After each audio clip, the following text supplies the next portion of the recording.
खरं तर हा प्रश्नच अनाठाई होता, काही गरजच नव्हती. हे कुठून अचानक हिंदीचं आलं मला काही कळलं नाही. मला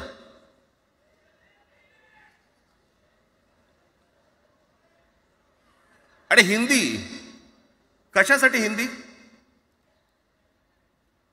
कोणासाठी? हिंदी त्या लहान लहान मुलांवरती जबरदस्ती करताय तुम्ही.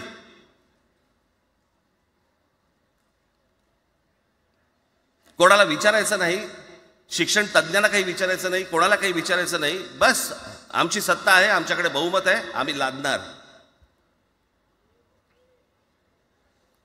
तुमच्या हातात सत्ता असेल ती विधान भवनात, आमच्याकडे सत्ता आहे रस्त्यावर.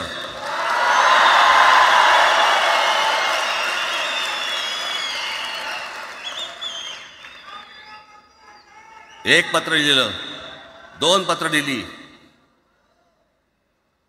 नंतर ते दादा भुसे माझ्याकडे आले. मला म्हणाले की आम्ही काय म्हणतो एवढं समजून तर घ्या, एवढं काय म्हणतो एवढं ऐकून तर घ्या.